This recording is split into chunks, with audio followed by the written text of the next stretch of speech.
Hey everybody, it's Tasha, and this is my recap of The Walking Dead Season 7, Episode 3, The Cell. Now, I know a lot of people will probably complain that this episode was slow, since it was primarily focused on Dwight and Daryl. But I think it was really important for these characters' development to focus on them, and I'm pretty sure we haven't had an episode this dedicated to Daryl since around Season 5, Episode 10, right after Beth died. I think it was really interesting how they showed the day in the life of a savior versus the day in the life of a prisoner. We see Dwight enjoying all the benefits of Negan's point system. He has gourmet breakfast, television, comfortable clothes, he's free to walk around. Meanwhile, Daryl is trapped and isolated and cold, and he's being fed dog food.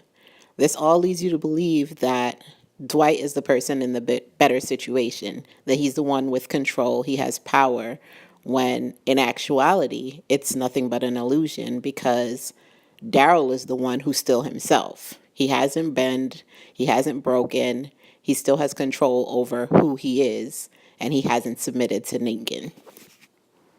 I think that's why Dwight is so fascinated and envious of Daryl. He's trying to emulate him by taking his bike and his jacket and his crossbow. He's also frustrated with Daryl because if Daryl would only break, then he would be justified in his own weakness. This episode did a great job of giving us Dwight's backstory.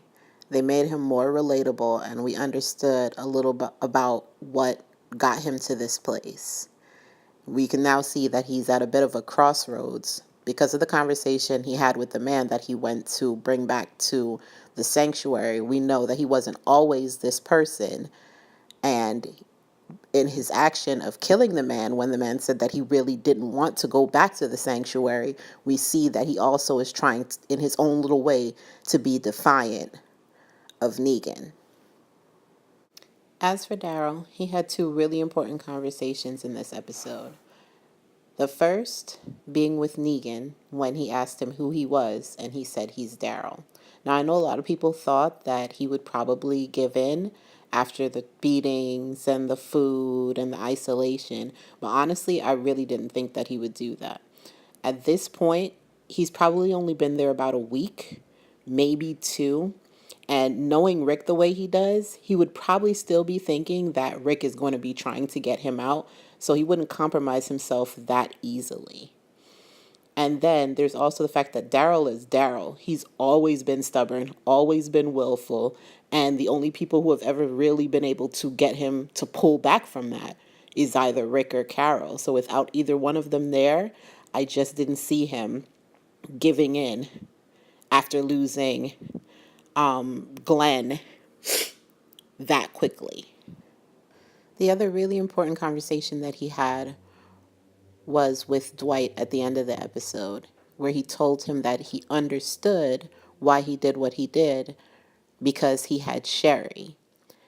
And that was the exact reason why Daryl couldn't do it.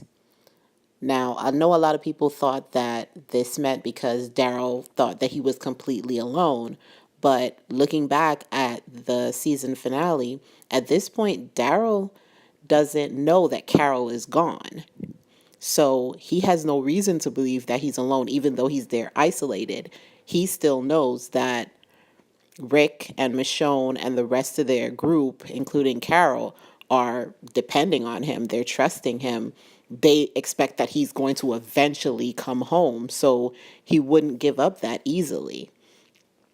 He is going to want to honor Denise's death and Glenn's death by continuing to be who he is, not by compromising himself and joining the very group that killed them.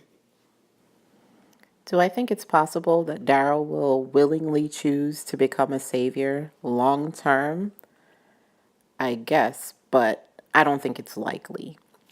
As far as I can see, the only way that Daryl would choose to be a savior is if he goes back to Alexandria with Negan and sees a beaten and broken Rick. And even then, I think he would only do it as a spy. He would use the opportunity to gain as much information and learn the routines of the Savior. So when they finally decided to go to war, he would be able to give that information to the people of Alexandria to help them win. All in all, this was a really great episode that set up some excellent plot points for the future. I'm really curious to see if both Daryl and Dwight end up helping the Alexandrians defeat Negan. Also, I'm really looking forward to next week's 90-minute episode. After watching the promo, I know a lot of people are assuming that there's going to be another major character death and that it very likely could be Michonne, but I really don't think that that's likely. So far, they've given her the love story with Rick, and now they're showing her with the rifle, and that kind of leads me to believe that they're really pushing for her to be the comic book version of Andrea. Beyond that, Negan is smart.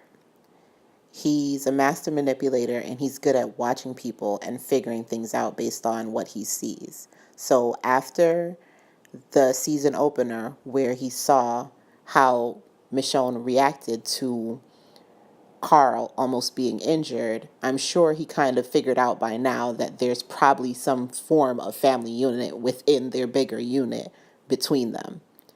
The easiest way to start a riot or dissension is for him to go after Rick's son or his girlfriend.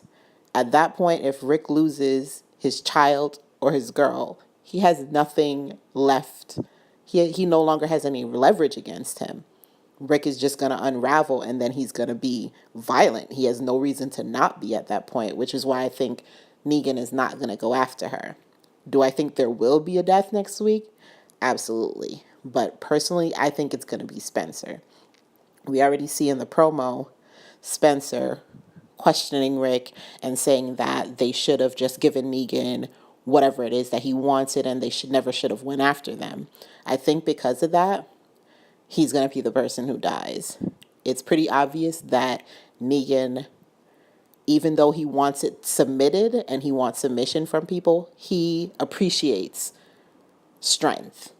That's why, even though he could have, he chose not to kill Rick. It would have been easier had he killed him and then have the rest of the people there with no leader. But he chose to keep him alive because he wants the strongest person to submit to him. But he doesn't have any tolerance for weakness. So I think that Spencer will be the easiest person for him to kill. And I think that that would really hurt Rick simply because of the fact that he promised Deanna that he would protect him just like like he does the rest of his people. So, those are my thoughts on this episode. What did you guys think? Are you ready for next week? Are you looking forward to getting back to Alexandria? Do you think there will be a death next week? And if so, do you think it'll be Michonne, Rosita, or Spencer?